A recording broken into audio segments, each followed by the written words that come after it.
Welcome to another Super Gringo podcast. Didn't do one on Friday because my wife was home from work. I don't do videos when she's home from work for obvious reasons. So let's get everybody caught up on what's been going on. Today we're going to talk about the stupidity of the left, as always, and going to talk about tanks, a little bit about martial arts too, some news, just a bunch of stuff to talk about that I write down as I go through my day. Gotta love speech to text. On Friday, I had another one of those loony leftist groomers, the alphabet mafia types, with the classic, well, you guys don't tell 6-year-olds about our sex lives. Don't write books about it and then put them in school libraries. It's a classic technique to try and justify their sick grooming behavior. Hence why I came up with the hashtag stop grooming kids arguing way too hard. Because, well, they're arguing way too hard. What's telling is they never deny it. They just say, but what about? What do you mean I can't tell kids about my sex life? So I always send them videos where parents, whom Biden declared a terrorist threat, confront school board meetings about grooming their kids. They will either simply say, you guys, as in non alphabet mafia people who actually understand biology, or they'll try to blame the church. Well, the church. Then don't go to fucking church. Nobody's forcing you to go to church. They do force you to send your kids to school. I'm a big fan of homeschooling now after listening to wonder-tards like this. I had another loony leftist on Friday who thought the word wonder-tard was made up. No, wonder-tard is a noun. It's a person who is so stupid, they make normal stupid seem advanced. And that was my Friday. It just dawned on me, I haven't talked about karate in a long time. I have like 100 videos on my karate page, but I can put it up here. I see a lot of people online talking about, well, this martial art is ineffective. That martial art is ineffective. Against whom?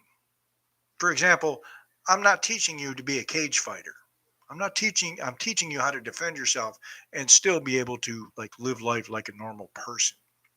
I would like to think a cage fighter could beat up a criminal because that's their job, to beat people up. My job is not to beat people up. My job is to live my life, but still know how to defend myself. Also, it's more spiritual than cage fighting. We look at ourselves while we're training. If you want to be a cage fighter, good for you. Go find a cage fighter to learn from. If you just want to be an everyday person who can defend themselves against, other everyday people, learn a martial art. An average everyday martial art, like karate, taekwondo, jeet any one of those will be fine, depending on your preference. With a qualified instructor, of course. Don't take lessons from an idiot who bought his belt online. Trying to equate normal, everyday people to UFC cage fighters is the dumbest thing I've ever heard. That's like equating normal, everyday gun owners to a Navy SEAL. Normal, everyday gun owners own their firearms to protect themselves against normal, everyday people because generally, Navy SEALs don't break into your house. Same with cage fighters. Generally, you will never meet a cage fighter on the street that you're going to have to fight. What you're going to run into is generally Joe Schmo from Idaho who couldn't fight his way out of a wet paper bag if I tore a hole in it for him, who may have watched a couple UFCs and thinks he knows how to fight, right up until you knee him in the face a couple times. Tailor what you need to know to your lifestyle. Like I said, if you want to be a cage fighter, go learn from a cage fighter. But understand that that's all they do. Unless you go to underground cage fighting, then some of them may move furniture or work at Burger King. Even they train more than everyday people. I train in karate. I'm happy with my karate. Compared to normal everyday Joe Schmo, I'm a pretty good fighter. More control, better physical fitness. I know the physics of punching and kicking. Generally, they know flailing and screaming and screaming a lot. Even karate teachers, martial arts instructors, don't train as much as cage fighters. They're busy teaching. Some of them teach 3 to 4 classes a day. When you're teaching, you're not working out. You may do a couple demonstrations of the technique, but you're not training. To be honest, it's kind of hard to train when you're teaching, squeezing the time in for yourself. But you have to tailor your martial arts training to what you want, to what you're willing to put into it. I train 3 days a week. The rest of the time, I'm either writing books, studying Portuguese, or spending time with my wife. You're never going to see me in UFC. Conversely, you'll probably never see my mug shot anywhere either. So I just wanted to put something out there about karate. Haven't talked about it in a while. I have a book out on my system of karate. You can find it on Amazon and Google Play. I think the Amazon one, I'm going to have to change up because that's the 4 book set because I wanted to be like small books, philosophy, this kind of stuff. So it'd be better to go over to Google Play and get the ebook, which is 1 book, or you can get the audiobook all for like, I think, $8 for that one. A lot of stuff in there, over 25 years of experience. Hold on, a little coffee. I'm not in a rush either because nobody's in here. Well, a couple of people, I guess, are watching. I posted this on my YouTube post. I want to say this. It's hard to take you Democrats seriously about being against school shootings when you helped raise $160,000 for someone who fatally stabbed a child at school. It's disgusting. And it is. So you're not against violence in schools. You're just only in favor of your violence in schools. Just like you're not against guns. You're just against other people's guns. Now, Friday, I simply posted a response to someone's meme about taxation. I simply said that the top 10% of earners in the United States pay 72% of all taxes taken in by the government. 43% of Americans paid no taxes. Instead of going, the government may be spending too much, I got, the rich ought to be giving up all their wealth to the government. So you want billionaires who know how to handle money to give up all their money to the very entity that has a $32 trillion deficit. You can't make this shit up. And then that idiot on Grumpy Farmers videos about internet. Out of $7 trillion that Joe Biden got for some infrastructure bill, she's happy she got internet. Well, good for you. I hope it's good internet. It cost the American people $2,300 per household. That's how much household income dropped, thanks to 8% inflation. We're also $7 trillion more in the hole. But you have internet. Glad to hear it. But being sarcastic, I said, we must be wrong. Joe Biden is a fucking genius. You have internet. So I wanted to share this story because it's a little bit funny. Maybe it's not. It's just, I just think it's funny. Maybe it's situation funny or location funny. Anyway, my wife and I went to buy a house, but my CPF wasn't registered with the government because I wasn't paying taxes. So we have to go to this person to register my income taxes or my income for taxes. By the way, all residents, like I'm a permanent resident, pay 25% across the board of what they bring into the country. Hence why I have a bank in New York City.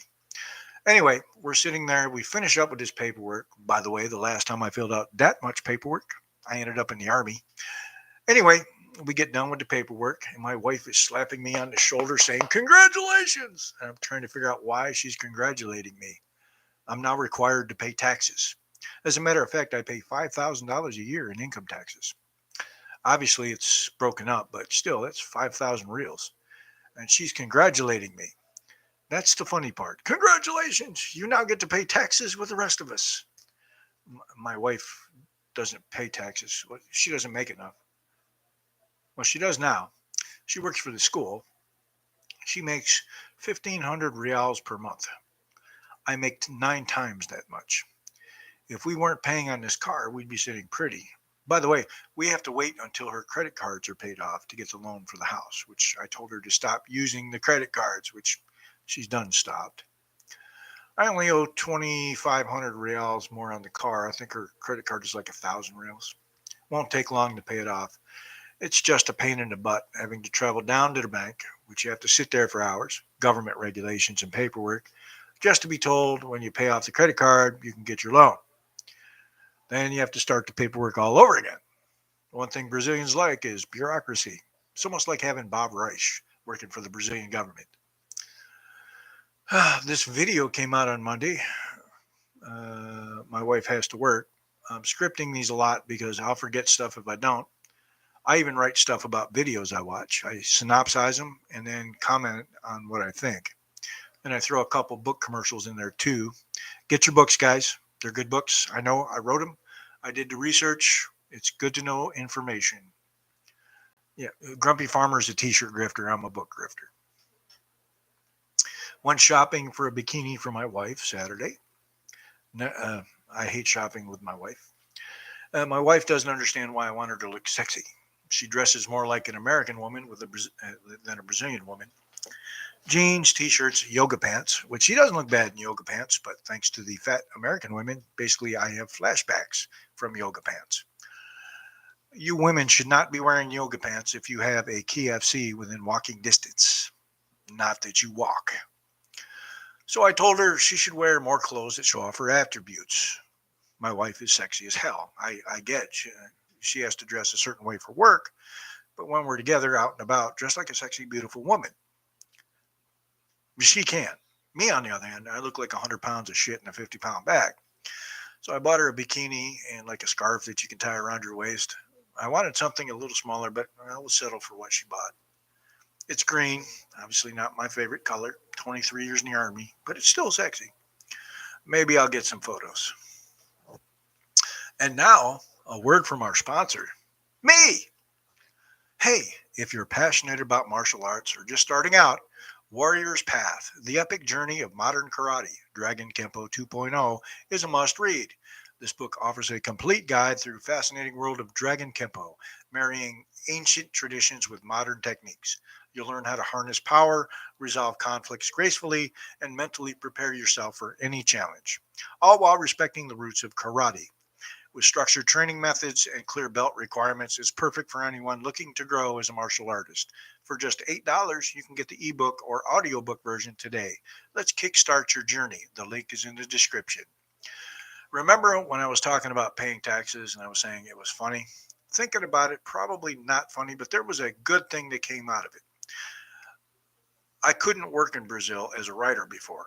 Now that they put on my tax paperwork or the form, it says writer, because I've sold books. Not a lot. You're not going to see me on the bestseller list.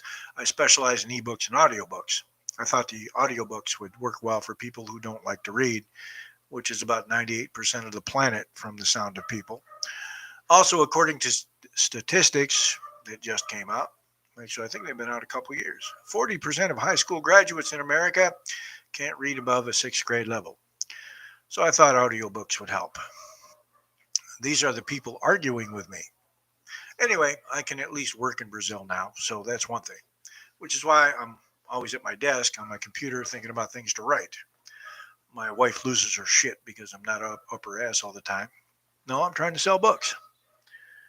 As I also sell books in Portuguese, bear with me as I try to get the word out to Brazilian friends and family.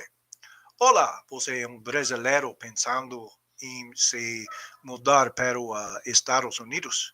Então você precisa conhecer nosso livro Leis, tradições e costumes que brasileiro deve conhecer antes de se mudar para os Estados Unidos. Este guia prático oferece tudo o que você precisa saber sobre as leis de imigração, desde vistas de estudante até opções de trabalho e família. Além disso, exploramos as diferenças jurídicas entre os dois países e como evitar problemas legais. Não se preocupe também com os costumes sociais. Vamos te ensinar sobre saudações, espaço pessoal e até práticas gastronômicas que podem surpreender você. E não para por aí, o livro ainda aborda o custo de vida, saúde e a importância de criar uma rede de apoio ao seu redor, com dicas valiosas sobre mentoria e recursos comunitários. Vamos ajudar vocês a se entregar rapidamente. Não fique de fora desse, Jesse. Adquiro já seu exemplar no Amazon ou no Google Play por apenas 45, 13 reais. Vamos juntos facilitar sua nova jornada. Still trying. Americans don't have a problem with legal immigration. If you want to come and add to their culture, but you must integrate, learn English, and be a good American citizen.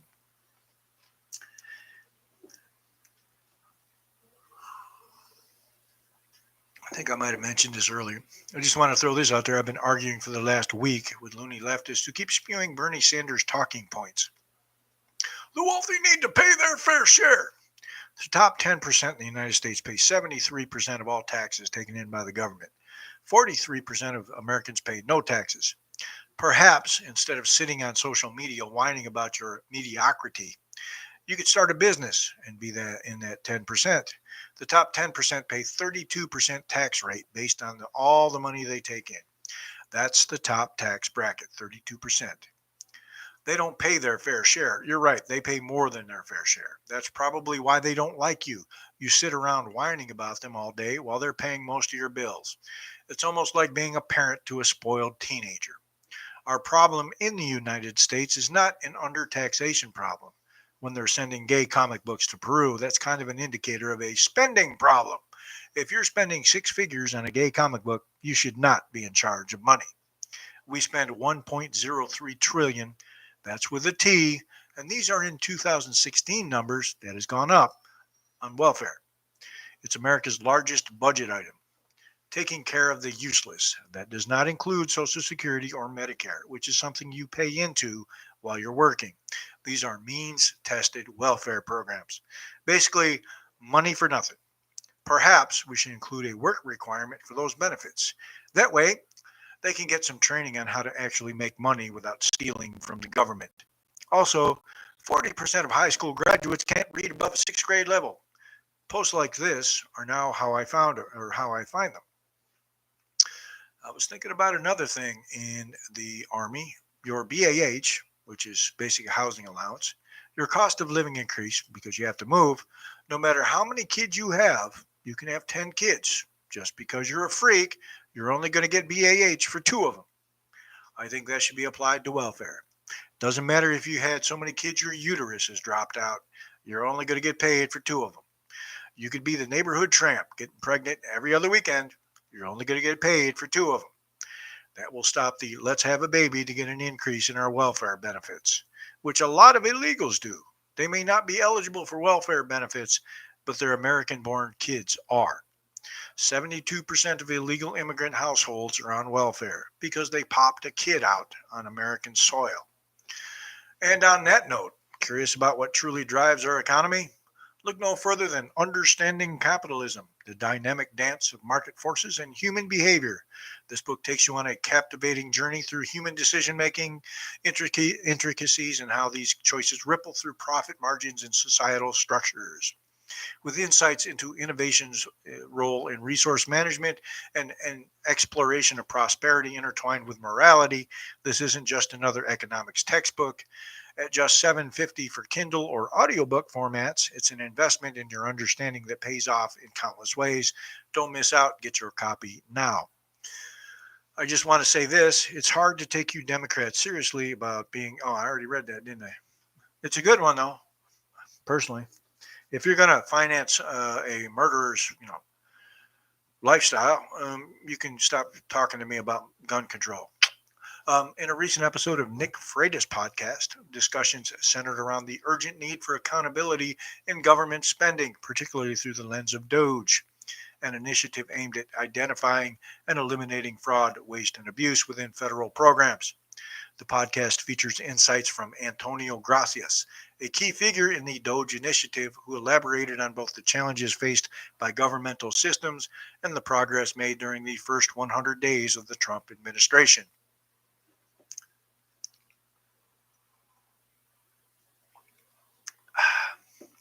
The conversation began with an alarming overview of America's fiscal situation, highlighting a staggering $2 trillion deficit, $1 trillion attributed to interest payments, and another $1 trillion to expenditures. Remember that $1.03 trillion? As Gracias pointed out, this unsustainable trajectory necessitates a reevaluation of how government funds are allocated. Perhaps not sending out gay comic books would be a good start. He emphasized that it is not sufficient merely to identify problems. Actionable solutions must be pursued proactively. A significant aspect of their discussion involved instances of rampant fraud within federal programs. For example, Gracias revealed that approximately $600 million was lost to fraudulent claims linked to invalid Social Security numbers at the Small Business Administration. Such revelations underscores a systemic failure that has persisted across administrations without meaningful oversight or rectification. The podcast also addressed broader societal implications tied to immigration policies.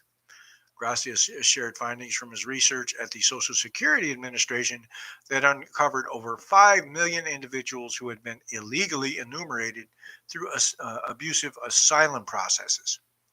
These data points highlighted not only logistical inefficiencies, but also serious ethical concerns regarding human rights violations encountered by vulnerable populations crossing borders.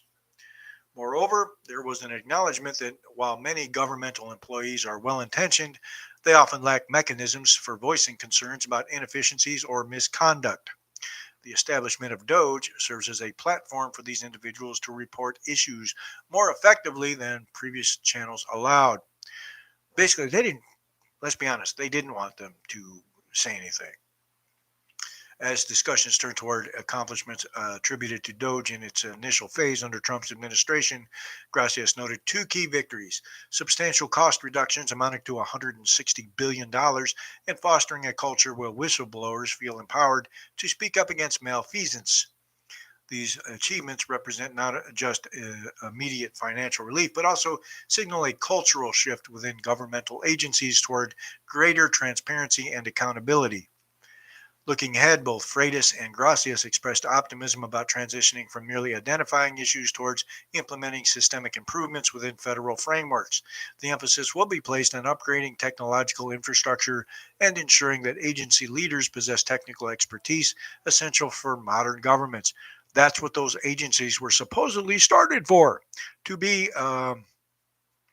experts in their field to advise Congress and the president.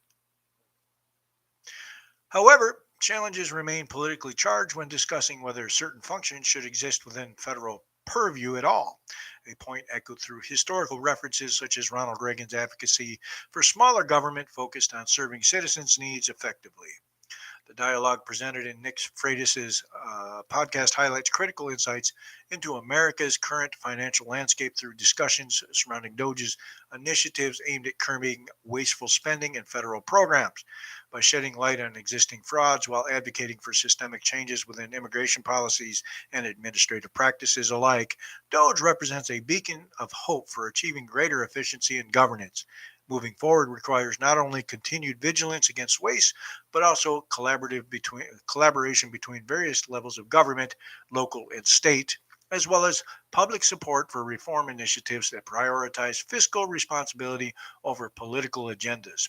Ultimately, as emphasized throughout this discourse, America deserves better governance that reflects its values while ensuring accountability across all levels of public service. Just want to throw this out there to the loony leftists. If you're going to try to lecture me, a legal immigrant, on immigration, you're fucking retarded and should have been swallowed by your other dad. So this morning, I got up, and it's Monday morning. I got up to watch a little YouTube, and I watched an NBC interview with Donald Trump. They were lying about how prices were going up. Of course, we know prices on gas, eggs are going down. Inflation is dropping as well. Anyway, he called her out for her lying. She came back with, "We're asking for the people who want to know." Sweetie, your ratings are in the toilet. What people? Need some coffee.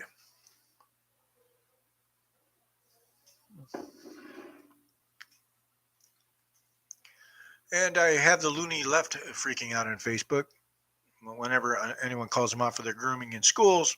That's not how this works. That's not how any of this works. No, that's exactly how it works. Hi, kids. What are your preferred pronouns? Teacher, what are preferred pronouns? They're what you would like to be called.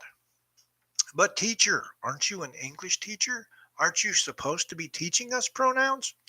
Kids don't know enough to ask that question. In the meantime, 40% of high school graduates can't read above sixth grade level.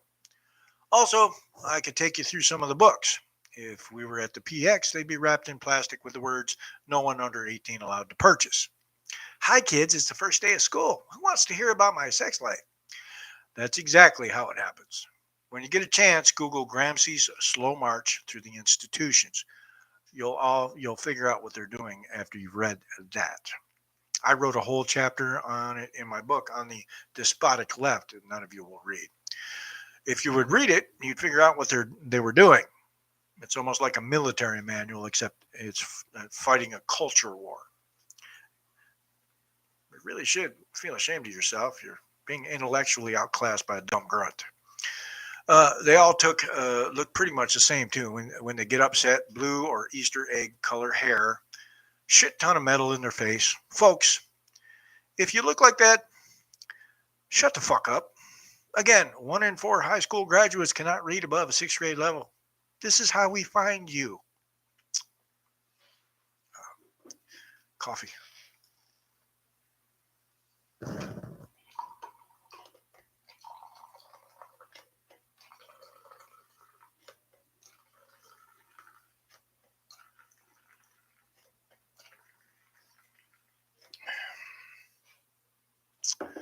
The new meme of the week is Robert De Niro.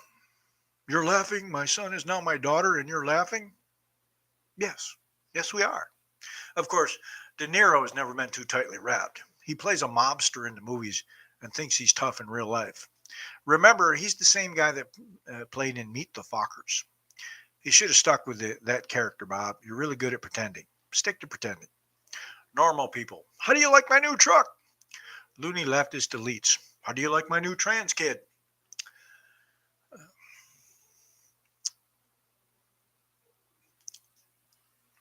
I just saw a poll on YouTube that said, do you believe Congress should get paid zero until they start working for the American people? I think we could get rid of Congress if they're not going to do their job because we have the bureaucracy doing their job for them.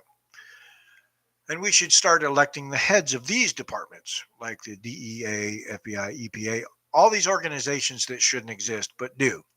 They're actually doing the job of Congress. Congress is supposed to pass the laws, then agencies like the FBI are supposed to enforce them. Not the EPA, not the DEA. They're supposed to be experts in their field who are supposed to advise the president and Congress. They technically have no law enforcement authority whatsoever. Also, their regulations are not laws. They're doing Congress's job, treating regulations as jobs. So we really don't need Congress. We have the fourth branch of government to take their place. We just need to make them accountable to us through elections. In a significant development for the city and county of Denver, the Department of Homeland Security has announced that the Federal Emergency Management Agency, FEMA, will not proceed with promised grant funding amounting to tens of millions of dollars. This decision particularly affects grants intended to assist in providing shelter for migrants, leftist code for illegal aliens, further exacerbating challenges faced by local authorities in managing their budget and resources.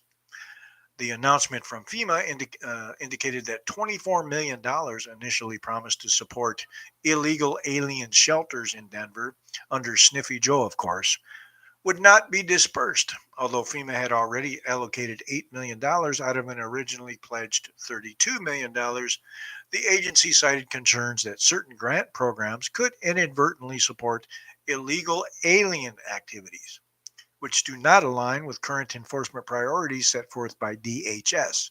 This rationale underscores a growing tension between federal immigration policies and local government needs. Moreover, Denver's budget director has noted that this cut extends beyond immigration support. A critical $1 million grant aimed at housing electrification has also been terminated, alongside several public health grants that are now at risk. The overall financial landscape for Denver is precarious.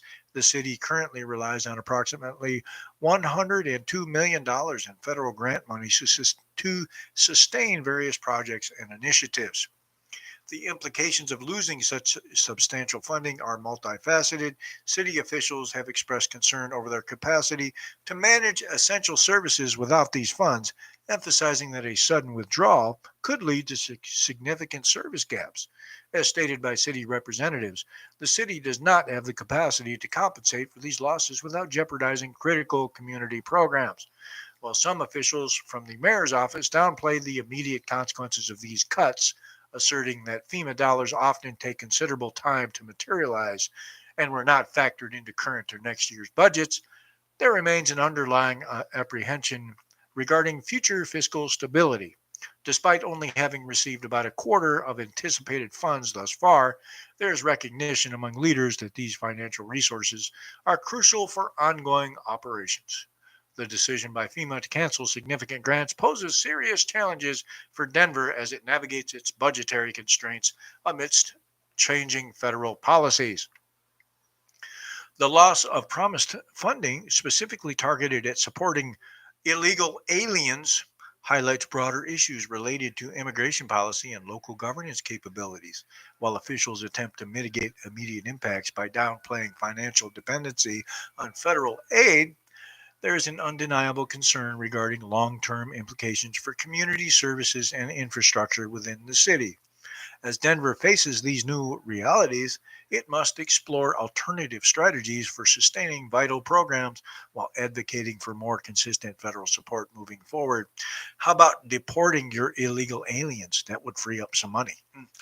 Me personally, I don't see a problem with this. Denver, you're defying federal law. You said you wanted to be a sanctuary city. Well, you can be a sanctuary city just without federal funding. That's how that works. You violate federal law, the federal government withholds money. Pay for it your damn selves. I was watching a video on YouTube about this kid being bullied. Parents, let me explain something. Bullying is eternal. It's always happened. It will always happen until you teach your kids to stand up for themselves. I was bullied 30 years ago, 35 years ago, I can't remember, because it hasn't happened since. I discovered martial arts. At first, it was about revenge. Then it was simply about self defense. And then it became a lifestyle where I didn't have to fight because people knew I took martial arts. You need to be a sheepdog. You can't be a sheep. You can't be a wolf either because eventually you'll meet a sheepdog and they'll break your nose. Going to the schools does nothing. The school can't kick kids out forever because everyone has a right to an education, no matter how bad the education is. 40% of high school graduates can't read above the sixth grade level, but they have to let them in. Teach your kids to defend themselves. Bullying is nature's way of preparing you for that eventuality. It's supposed to toughen you up. We're part of the animal kingdom, just like every other animal. The bullies are not the stronger ones. They're just the ones that people let get away with it. Anyone could be a bully if you let them get away with it. If they see you're strong and can stand up to them, they don't bully anymore. Also, you don't want to become a bully yourself. Just be strong, be confident, and prepare yourself for life because life isn't easy either. As I scroll through my social media, it occurs to me that the left either doesn't believe or doesn't realize how, why, and the fact that they lost. It would appear their strategy to winning 2028 or just the midterms is to double down on stupid. They literally lost the last election doing what they're doing now. So I'm hoping they continue doing it until 2028. Then we'll at least be guaranteed to win. As long as the economy continues to improve, Trump can shut down the war in Ukraine. Hold on, I wanted to check the audio on this too. Uh, the Middle East is a lost cause. The economy continues to improve. Until we can get rid of the ignorance of Islam. As a matter of fact, the Middle East isn't the only place where Muslims are killing people, so you might as well write that off. However, he could, end the war in Ukraine, which brings me to this thought. This is the third war that Europe has dragged the United States into. How about you Europeans settle the fuck down? Again, George Washington warned us about this in his farewell address. Again, the left didn't listen, so I think we should start using the voter rolls as draft registry. Instead of a selective service, we use voter rolls. Whichever party is in power, that's who we're going to draft. You're going to have to put your money where your mouth is. Also, I think whoever is in power should have to pay more taxes. If your party raises taxes, they should be the only ones who have to pay them. I don't believe people on welfare should be allowed to vote. For the same reason, I don't think Congress should be allowed to vote themselves a raise. Democracy dies when people realize they can vote themselves money from the public coffers. I spent literally a week arguing with people that we don't have an undertaxation problem. We have an overspending problem. Too many people have gotten too comfortable spending other people's money.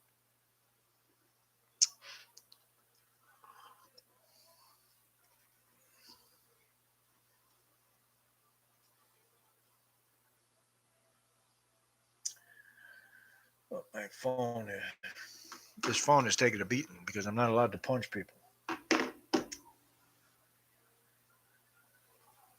Whatever. Let me check this out. No chats. Probably held because loony leftists. Anyway. In other news, the loony left is up to their censorship again. Charlestown serves as an emblematic example of how local elections can diverge from broader state or national political trends. Despite being situated in West Virginia, a state known for its conservative leanings, Charlestown's city council is predominantly liberal. This anomaly has raised questions about voter engagement among conservatives in the area. According to Courtney Neal, who is actively campaigning for a seat on the council, many conservatives do not participate in local elections. This lack of participation allows progressive candidates to dominate city governance. Courtney's candidacy represents a grassroots effort to shift this dynamic. She emphasizes the importance of new ideas and perspectives rather than strictly adhering to partisan lines. Her vision includes representing all constituents and addressing community issues collaboratively. A significant barrier that Courtney faces is the censorship she experienced on Facebook when her campaign page was disabled under allegations that she was impersonating herself. This incident raises crucial concerns about social media's role in political expression and discourse. In an era where digital platforms are essential for communication and outreach, such censorship can disproportionately affect candidates who may already be at a disadvantage due to lower visibility or funding, or give them advantage. For example, if you had known about a certain laptop, someone might not have gotten elected. Courtney expressed a disbelief over the account shutdown, noting that there was nothing controversial on her page, just content promoting local businesses and community events. This experience reflects a growing sentiment among conservatives that social media platforms are biased against them, potentially skewing elections outcomes by limiting their reach. During her campaign efforts, Courtney noted specific local issues that resonate with voters, but often go unaddressed by the current council members. For instance, discussions around policies impacting uh, LGBTQ rights have surfaced contentious debates within Charlestown. I'm not going to even get into that. We'll just keep it the news story. While some areas have enacted protections for transgender individuals concerning bathroom access, I think everyone's allowed to pee. Other nearby counties have seen contrasting approaches, highlighting inconsistencies across regional governance. Furthermore, community engagement appears limited. Many residents are unaware of their voting rights or upcoming elections due to poor information dissemination practices within municipal structures. Courtney's door to door campaigning aims not only to garner support, but also to educate residents about their ability to influence local government decisions through active participation. The conversation around Courtney's campaign underscores a critical point. Grassroots involvement at local levels can significantly impact electoral outcomes. Many voters remain disengaged from municipal politics despite these elections being pivotal in shaping their community's future.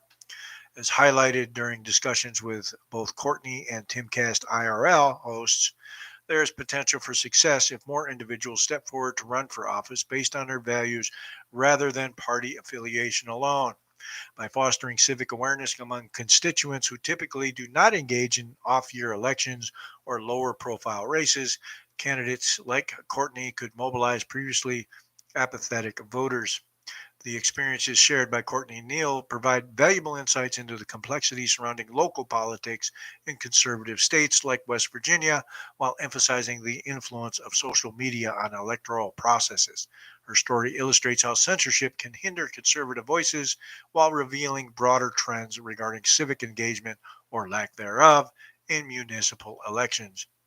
As we reflect on this case study from Charlestown, it becomes clear that fostering active participation at all levels, from city councils up through state legislatures, is essential for creating representative governance that aligns with community values and needs, encouraging diverse voices to run for office while ultimately strengthening uh, democracy at its most fundamental level within our neighborhoods and towns.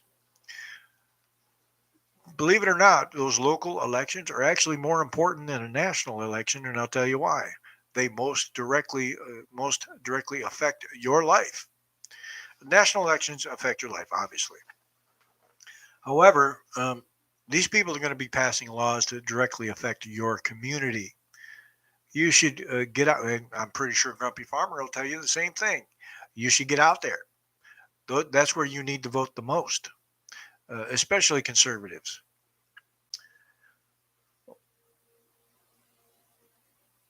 Coffee.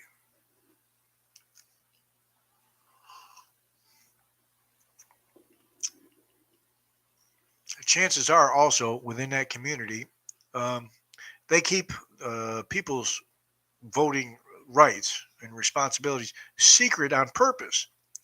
The left doesn't want you to know your rights. They keep muddling up what rights are too, like the alphabet mafia. Let me explain something. There's no rights being taken away from you because you gobble cock. We shouldn't know. And if you're telling people, as far as I'm concerned, that's sexual harassment. I shouldn't know. Period. If we're at work. Maybe if I meet your, significant other, oh, well, all right, he's gay, so big deal.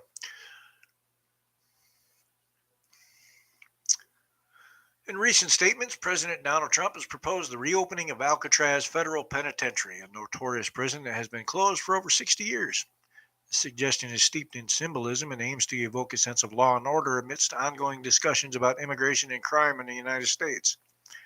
Alcatraz, often referred to as The Rock, there was also a good movie with Sean Connery in it. And who was the other one? I just remember Sean Connery.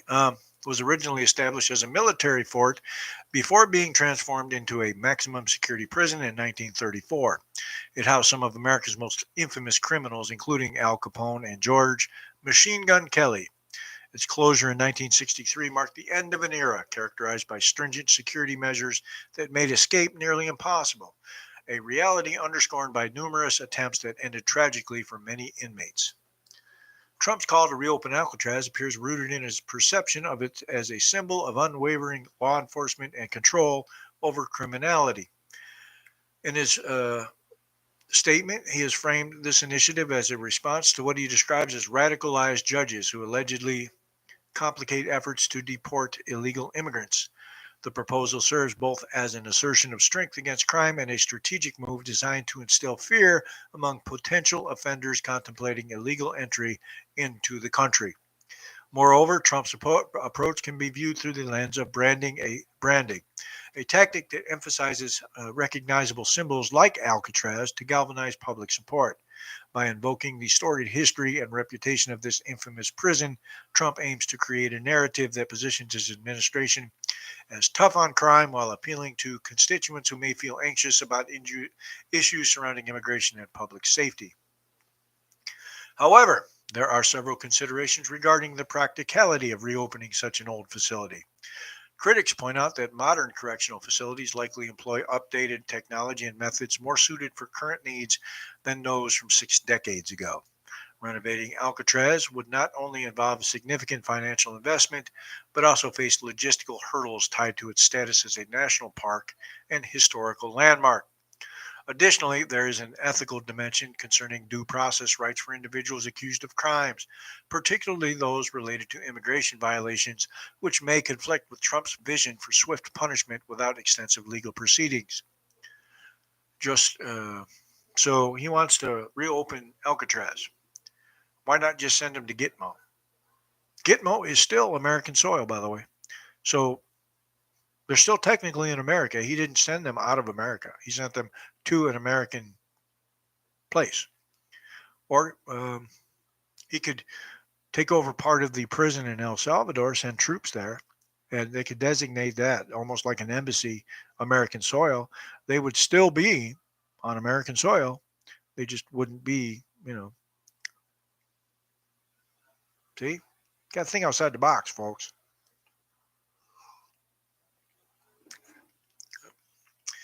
Just throwing this in here for Jim and myself. We were both 19 kilos M1 tankers. Interesting stuff.